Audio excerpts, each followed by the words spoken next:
estamos entrando na segunda parte do episódio número 7, que trata das polêmicas ao redor do livro O que Fazer. E são polêmicas homéricas, já tem 100 anos de polêmica esse livro, certo?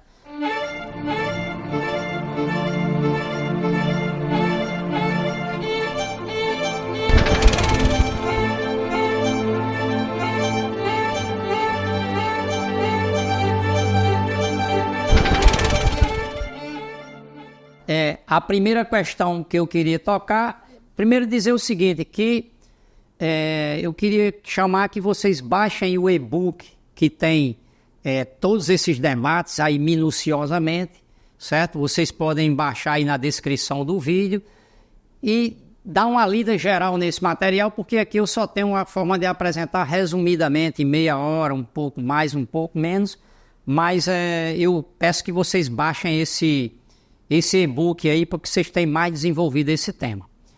Bom, a primeira questão, antes de entrar nas polêmicas, que eu queria dizer era o seguinte: para limpar o terreno da polêmica, certo? Seguinte, você tem que...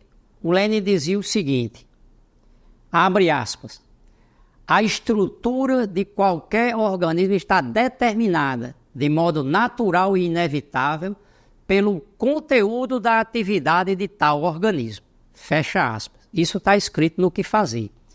O que é que o Lenin quer dizer com isso? Ele quer dizer que qualquer organismo, qualquer partido, está determinado quem são seus militantes, seu programa, seus estatutos, sua tática, pelo objetivo que esse partido tem. Tá certo?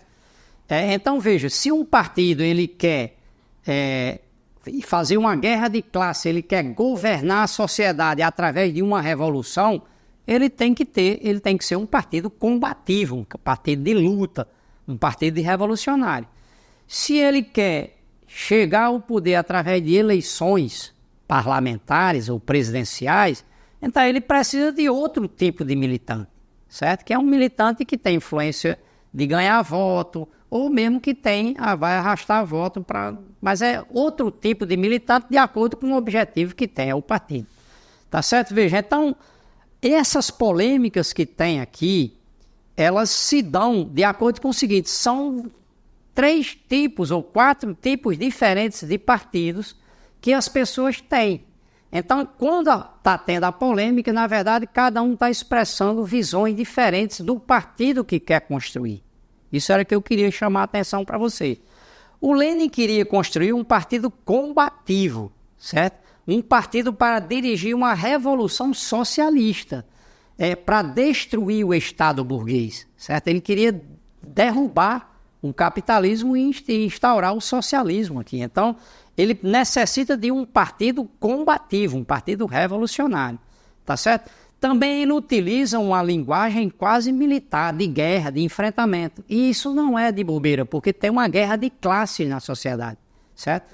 E ele é um general, não se enganem, aqui Lenin era um general já discutindo a questão da guerra. E olha, aqui é 1902. Em 1905, portanto, 3 anos depois, ia estourar a Revolução Russa de 1905. Então, todas essas discussões foram para ruas, para discussões nas ruas com armas na mão, tá certo? Então, eu queria primeiro chamar a atenção para vocês disso aí. Bom, dito isso, e você já estando alerta que cada polêmica está refletindo um tipo de partido que cada um quer, vamos para a primeira polêmica. A primeira polêmica é o seguinte: qual o partido que se quer, certo? É um partido combativo, centralizado, disciplinado, de militantes ativos, um partido de vanguarda, que era o que dizia o Lenin, que queria o Lenin, ou um partido frouxo, um partido de simpatizantes, de apoiadores, de filiados, certo? Um partido de eleitores, um partido de membros sem compromisso, um partido de massas, amplo, um partido eleitoral, que era ou um partido sindical, partido de sindicalistas. Essa aí era a posição dos economicistas que estavam em debate aqui no livro O que Fazer. Tá certo? Bom, Então, indo às críticas antigas, tá? As críticas do tempo de Lenin foram feitas de 1902, 1903, quando se escreveu esse livro e quando estava debatendo. Tem duas críticas principais, da Rosa Luxemburgo, certo? E do Trotsky, que eram contemporâneos do Lenin. Rosa Luxemburgo era militante do Partido Alemão, mas ela dirigia, ou co-dirigia, o Partido Polaco, que era parte do partido do Lenin, certo? Que a Polônia era parte do Império Russo. Então tem a Rosa Luxemburgo, que fez uma crítica, e o Trotsky, que era mais novo do que Lenin, uns 9 anos mais novo do que Lenin. Ele tinha 23 anos quando estava fazendo essas críticas aqui. Esses dois fizeram críticas nesse período. A crítica deles é basicamente a seguinte, abre aspas, Rosa Luxemburgo diz, abre aspas, o ultracentralismo defendido por Lenin parece imbuído não de um espírito positivo e criativo, mas do espírito do vigia noturno. Toda sua preocupação está dirigida a controlar a atividade do partido e não a fecundá-la, a restringir o movimento em vez de o desenvolver, a destruí-lo ao invés de unificá-lo, certo? Isso, fecha aspas, Rosa Luxemburgo. O Trotsky, que 15 anos depois vai fazer uma autocrítica dessas posições que ele defendeu aí, certo? Que ele queria juntar menchevique e bolchevique, certo? Mas ele vai se autocriticar 15 anos depois, muito forte, disse que foi o maior erro da vida dele, mas ele afirmou o seguinte, abre aspas, revelou-se necessário instituir, para bem do partido, o regime de estado de sítio. Devemos colocar na direção, de acordo com a terminologia romana, um ditador para reprimir a sedição e administrar os assuntos. E fecha aspas. Então ele dizia que o Lenin queria ser o ditador. Depois, abre aspas, continua Trotsky. Na política interna do partido, estes métodos levam a organização partidária a substituir o partido, ao Comitê Central substituir a organização partidária e, finalmente, ao ditador a substituir o Comitê Central. Fecha aspas, a crítica do Trotsky. Bom, a crítica, então, tanto do Trotsky quanto da Rosa Luxemburgo, pensavam o seguinte, que o centralismo que o Lenin defendia tinha a função de criar um ditador interno para controlar e sufocar a posição da base partidária, para regular a atividade do partido, certo? E da classe trabalhadora. Essa é basicamente a ideia dos dois. Só que essa ideia se apoiava num erro. O erro fundamental dessa posição de Trotsky e Luxemburgo é o seguinte, eles diziam que um funcionamento interno de um partido revolucionário não pode ser centralizado e ser democrático. Eles diziam que isso era impossível.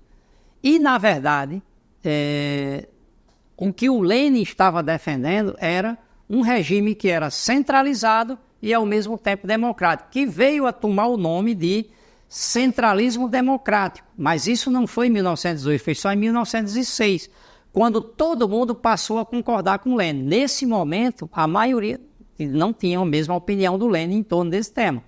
Então, o erro de Trotsky e de Rosa era que não podia ser centralista e democrático, certo? E o Lenin dizia sim, era possível fazer isso. Então, veja, o Lenin que estava defendendo esse tipo de partido, ele entendia que o debate interno, a democracia interna, era a mola propulsora dessa centralização para fora. Quanto mais democrático e debatesse internamente o partido, mais forte ele ia para fora, unido, desde que a minoria se subordinasse à maioria, que era o tipo de regime centralista democrático que o Lenin defendia. Bom, então, lá você pode dizer, mas isso é uma polêmica, eu prefiro a posição de Rosa e não a do Lenin, e aí vamos ficar por isso. Não. Aqui a história, ela comprovou a opinião de um ou de outro, certo? Por exemplo, era possível ter um partido centralista e democrático ao mesmo tempo? Sim. Então vamos ver toda a história do Lenin do Partido Bolchevique demonstrou que sempre foi assim. Por exemplo, vamos pegar a principal decisão do Partido Bolchevique, a tomada do poder em outubro de 1917. Não foi unânime, e ao contrário, teve uma polêmica interna, onde Kamenev e Zinoviev, que era o segundo e o terceiro mais importante no partido, certo? Eles estavam contra a tomada do poder, certo? Eles, inclusive, pior, eles levaram para fora o debate, disseram o dia que ia ter a tomada do poder, foi horrível o negócio, o posicionamento dele. Nem por isso eles foram expulsos do partido. 3 dias, 4 dias depois se tomou o poder. E, curiosamente, para você ter uma ideia, o cara que presidiu o Soviet, o órgão de poder Soviet de toda a Rússia, foi Kamenev, que era um dos que tinha uma posição contrária à tomada do poder. Isso 3, 4 dias depois. Então, aqui você tem uma ideia. Depois, outra polêmica, a paz com a Alemanha, certo? O Império Alemão estava querendo tomar toda uma parte da Rússia, ameaçava invadir a Rússia toda, inclusive derrubar o poder soviético, e estava com o exército cercando tudo e para invadir mesmo e derrotar. E o Lenin propôs uma paz entre os dois exércitos, fazer um acordo de paz, certo? Preservando as fronteiras da Rússia que os bolcheviques tinham tomado o poder. Certo? E o Império Alemão propôs, disse que queria tomar já toda a Estônia, Letônia, Bielorrússia, Ucrânia, Polônia e tal, certo? Bom, então o Lenin topou, aceitou fazer um acordo de paz ruim para a Rússia, mas que preservava o poder soviético, né? Bom, o Lenin foi minoria total, surgiu uma corrente majoritária dizendo que tinha que fazer a guerra até a Alemanha, tomar o poder na Alemanha, a guerra revolucionária e tal. O Lenin ficou em minoria no partido, no Comitê Central, em tudo que é lugar.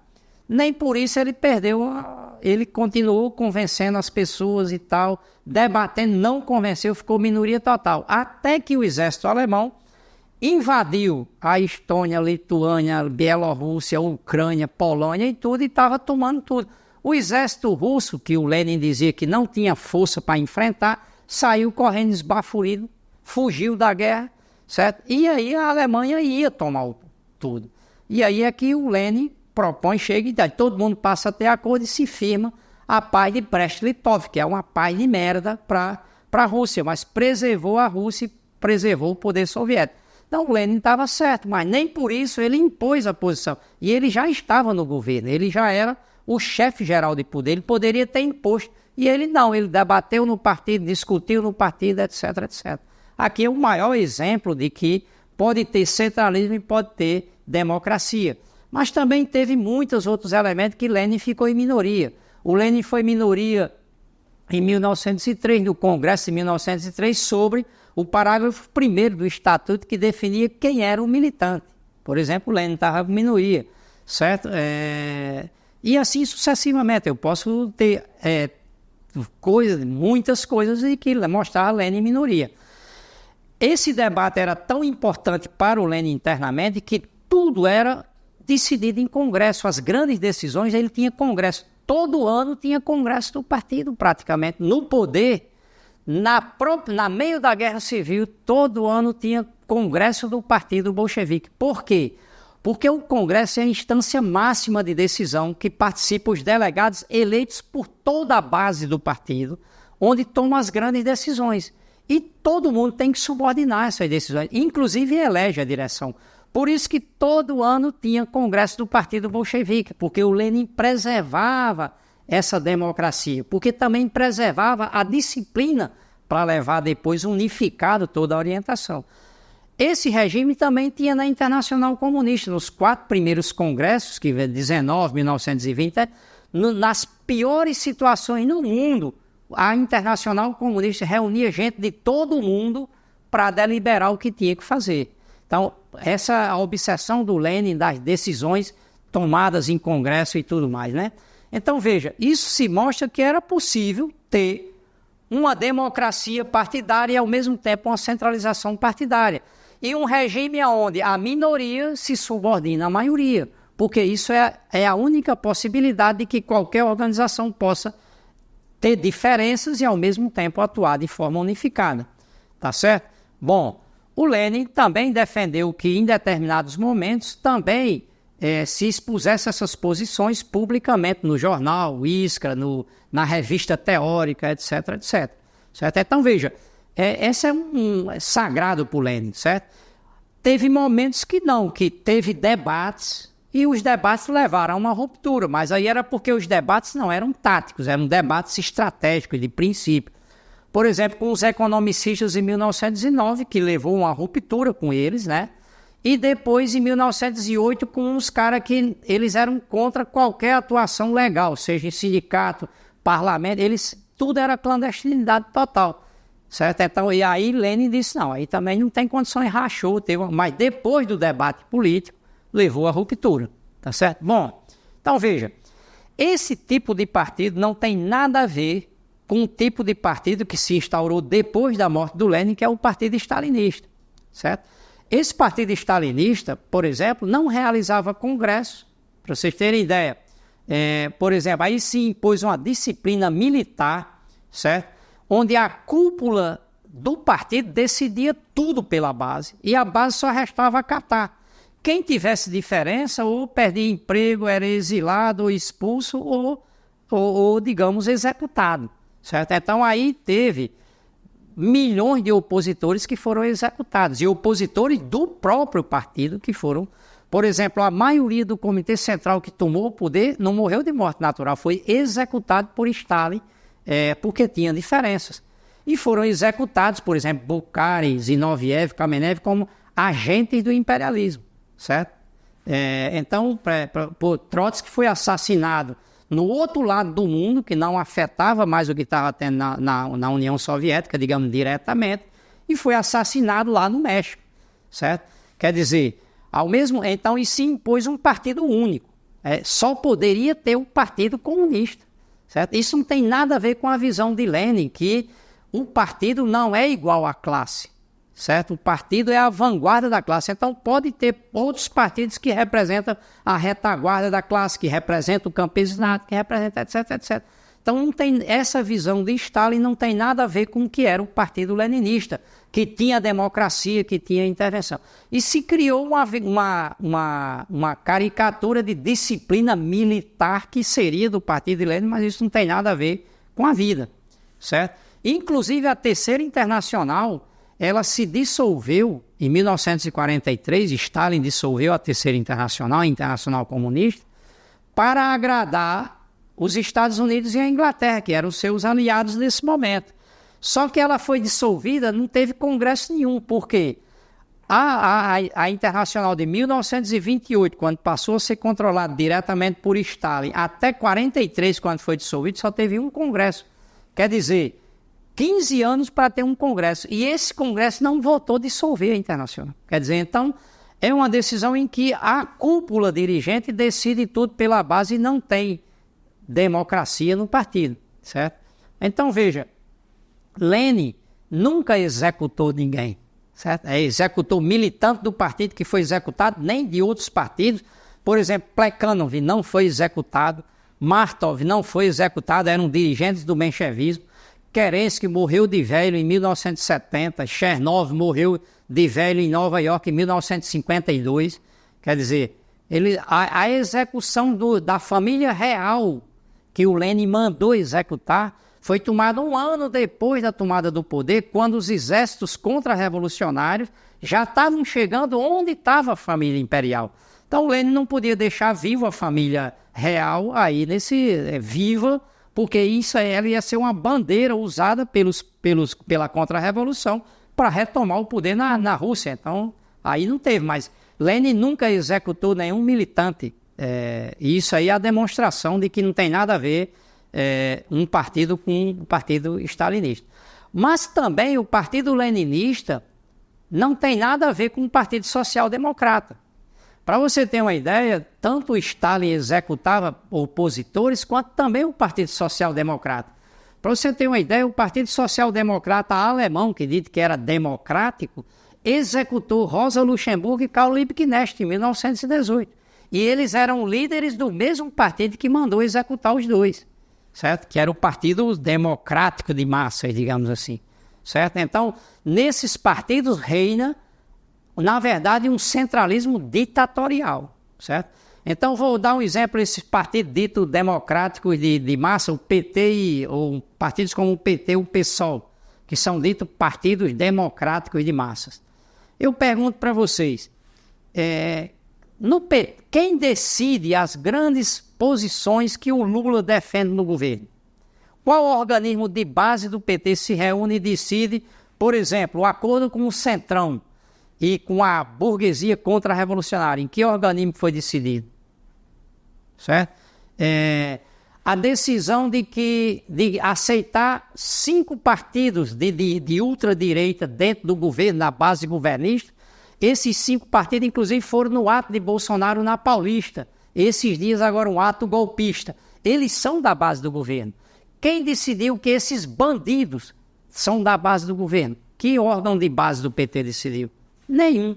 Isso aí é uma ditadura de um caudilho eleitoral de quem tem voto, no caso o Lula, certo?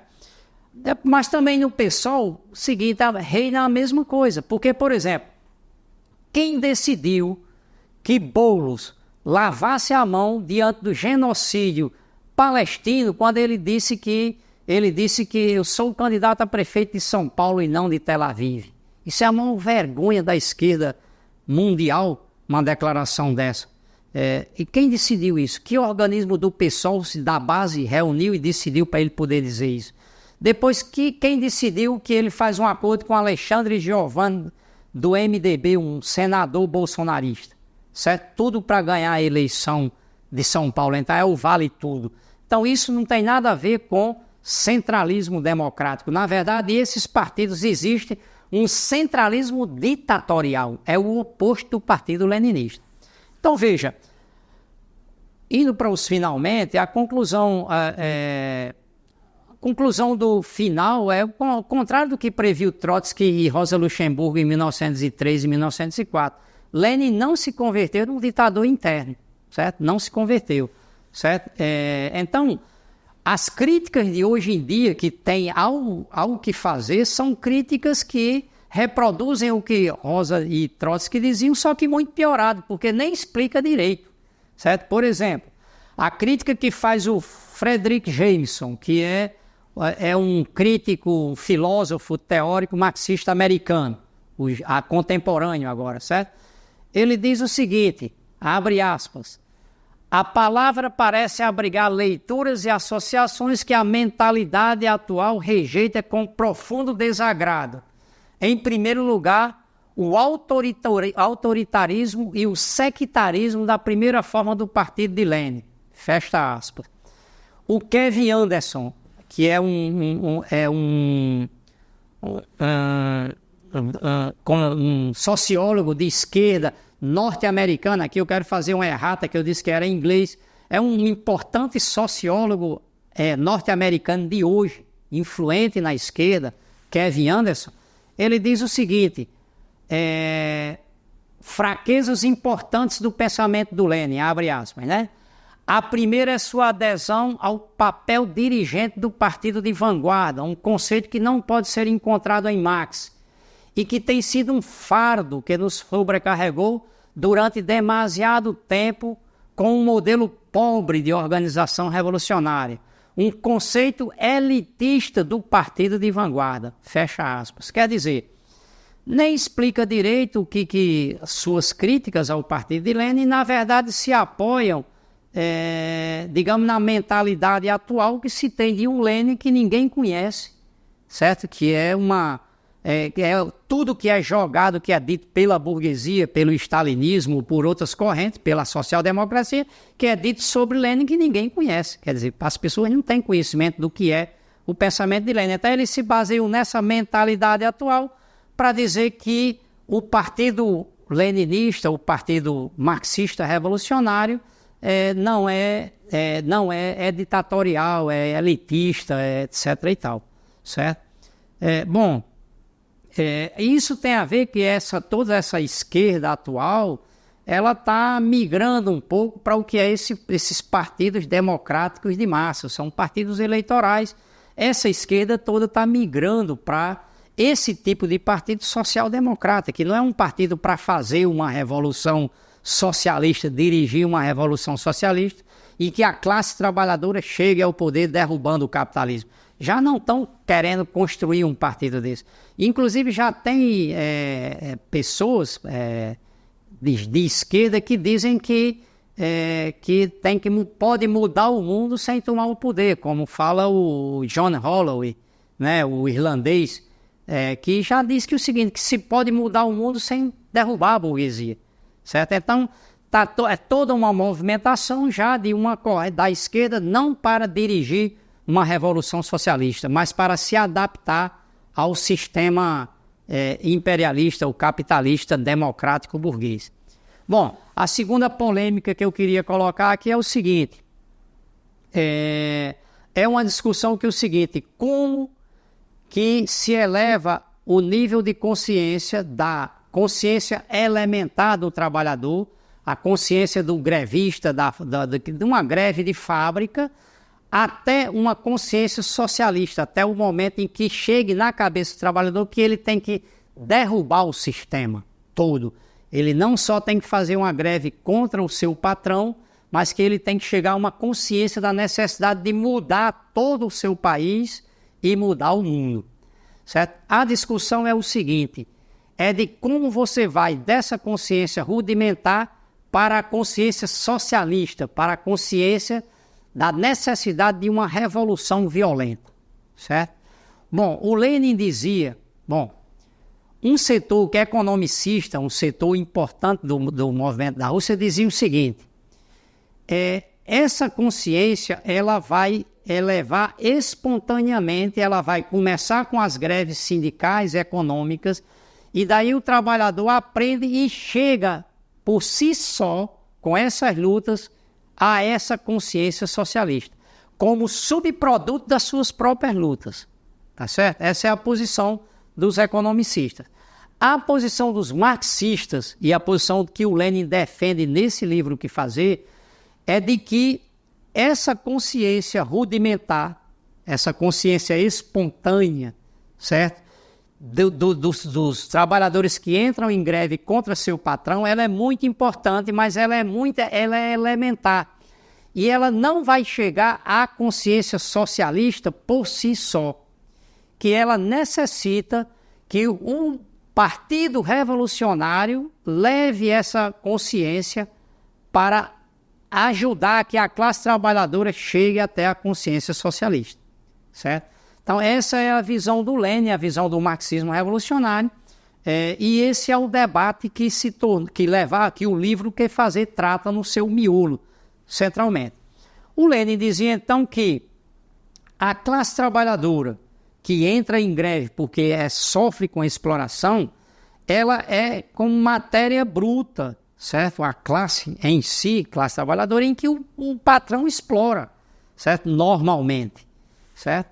E que ela tem uma certa experiência que tem a ver com seus antepassados, tem a ver com a sua exploração cotidiana, que é brutal, tem a ver com sua experiência de vida, mas essa consciência ela é suficiente para entrar em luta contra seu patrão, certo? Às vezes unir sua categoria toda, às vezes chegar até exigir do governo uma lei que lhe favoreça.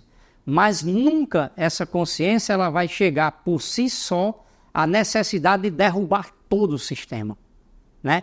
E inclusive compreender as formas de como derrubar todo esse sistema, certo? Então essa consciência é o que Lenin dizia que a consciência espontânea é insuficiente para chegar aonde tinha que chegar, certo? Então o Lenin ele dizia o seguinte, que existia uma vanguarda do movimento, que são os melhores filhos e filhas da classe trabalhadora, da classe operária, mais conscientes, que se organizam no Partido Revolucionário, e esse Partido Revolucionário é que leva essa consciência para o movimento operário a partir do seu programa, das propostas, da agitação, da propaganda, etc, etc, etc.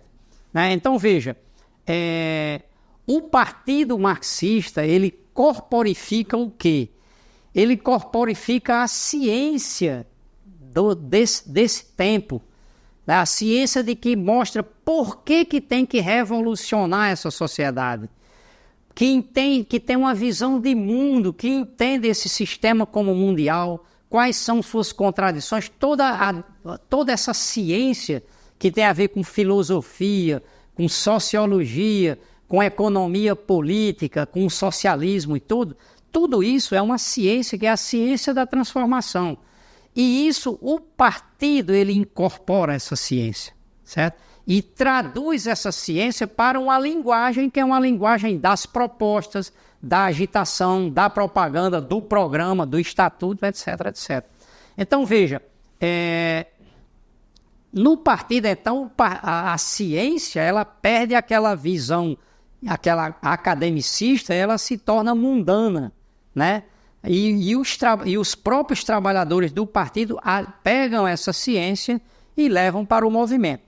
Então, é importante que a gente tenha claro o seguinte, que o que fala o Kautsky é correto, que é o seguinte, que o Partido Revolucionário é a união da ciência marxista com a luta do movimento operário, certo? Essa união forma o partido. É verdade isso, mas o Lenin, ele faz dois adendos importantes a isso, certo? Que o Lenin faz um adendo seguinte, primeiro, de que essa ciência, ela é decodificada no partido, né? E que os próprios trabalhadores, que são militantes do partido, é que levam essa consciência para o movimento operário, certo? Através de propostas, de agitação e propaganda. Não são intelectuais acadêmicos que têm a ciência e que levam para os operários brutos e fazem aulas para ensinar o movimento operário. Não tem nada a ver, essa não é a visão do Lenin nem do marxismo revolucionário. E isso o Lenin torna muito claro, quando ele diz o seguinte, que ele quer trazer para o partido os operários e formar uma coluna de intelectuais operários que vão levar essas propostas para o movimento operário. Então, são próprios operários que levam para a luta do movimento operário. Então, ele leva de fora, mas são os próprios trabalhadores que estão levando para lá. Segundo lugar, o Lenin incorporou um negócio que diz o seguinte, o Kautsky diz, de fora da luta de classes, certo? E o Lenin diz, de fora da luta econômica. É diferente. Por quê? Porque o Lenin diz que a luta econômica, aquela consciência que gerou a luta, é muito mais rudimentar do que o que fosse a luta de classes em geral. Porque a luta de classes, uma insurreição, é parte da luta de classes, certo? Então, o Lenin fez uma emenda aí que é muito importante acrescentar no pensamento que está no livro O que Fazer e que pouca gente percebe esses detalhes que o Lenin colocou. E às vezes o Lenin introduz sem nem perceber que está colocando elementos diferentes, né? Então aqui, por exemplo, já tem aquela quebra da visão intelectualista, certo? E tem elementos que mostram que o Lenin já começa a desenvolver um pensamento próprio dentro do marxismo sobre esses temas, certo? Então o Lenin vai desenvolver todo o tema. Aqui é que ele vai concluir, para vocês terem uma ideia, um elemento fundamental que vai ser uma das características do partido leninista, que é o seguinte, o objetivo central do partido é que seus militantes levem uma luta para elevar a consciência da rudimentar espontânea para a consciência socialista. Quer dizer, então, o trabalho central do Partido Marxista Revolucionário, do Partido Leninista, é um trabalho educativo, de elevar o nível de consciência da classe trabalhadora. Por isso que ele dava tanta importância em definir qual era a consciência rudimentar e qual era a consciência socialista. E depois ele vai ver os meios, propostas, táticas, programas, agitação e propaganda para que a classe entenda a necessidade dessa revolução violenta, dessa consciência socialista. Então veja como é importante esse pensamento para o Marx, certo?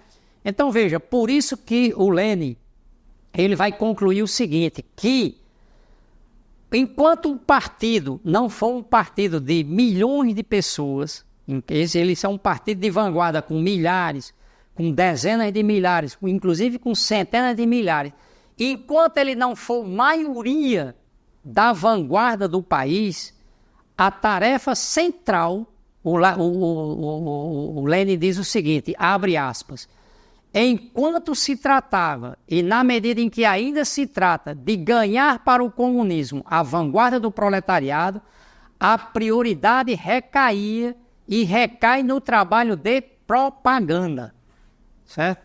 Essa é uma definição, o Lenin chega a essa conclusão muito importante, e o livro O que Fazer é um dos elementos do raciocínio do Lenin para chegar a essa conclusão, certo? Então, para o Partido Leninista, tinha uma importância grande a propaganda e a luta teórica na construção do partido.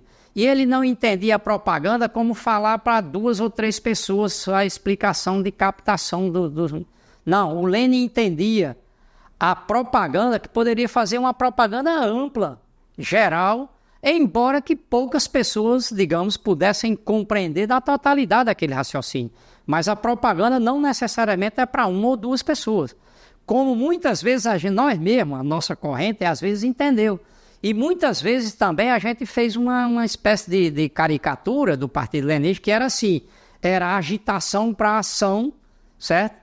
E depois a propaganda para um punhado de pessoas. É uma visão errada. Por quê? Porque a gente tinha uma visão de que o centro era a luta pela luta, bastava ir palavras de ordem para a massa agir, entrar em greve.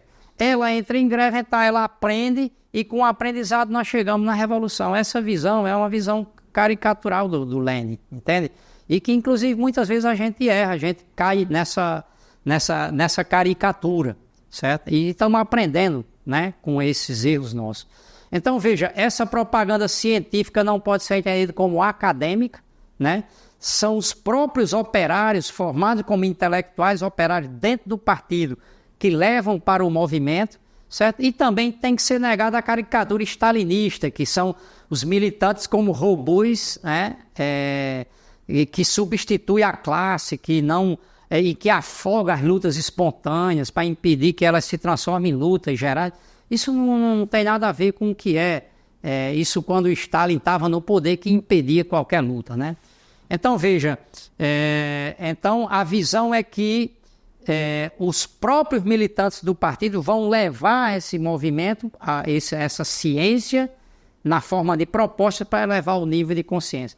Então, visto assim, essa discussão de consciência de fora e de dentro, ela não tem, é uma contraposição absoluta que não tem nada a ver com a visão do Lenin. E ela tem um objetivo de queimar a posição do Lenin, né, como antidemocrática e ditatorial, como substitutiva da classe trabalhadora, como se o Lenin fosse exterior à classe e um gênio parido do nada. Isso não tem nada a ver com o Lenin, não, certo? Bom, então a conclusão geral que eu queria dizer é o seguinte: não há uma contraposição absoluta entre ciência, quer dizer, a consciência socialista, e o movimento espontâneo, quer dizer, a consciência sindical, desde que haja o Partido Revolucionário como mediador, certo? Não como qualquer mediador, mas aquele único que pode assumir o protagonismo, que pode subordinar essa ciência, essa luta ideológica, e a luta econômica, subordinadas todas a uma luta só, luta política, a luta pela revolução, a luta pelo domínio da sociedade, pela classe trabalhadora, pela maioria dos trabalhadores, né? Bom, portanto, a transformação do proletariado de classe em si como elemento de exploração, a classe em si como uma classe que vai governar a sociedade, só pode ocorrer com a mediação do Partido Marxista Revolucionário, da vanguarda do proletariado organizada em partido político, tá certo? Então, aqui eu paro por aqui, certo? E espero que esteja ajudando no elemento de popularização. Vocês, qualquer coisa, vocês deem uma lida no e-book, que tem mais desenvolvido todos os elementos que nós estamos trabalhando aqui.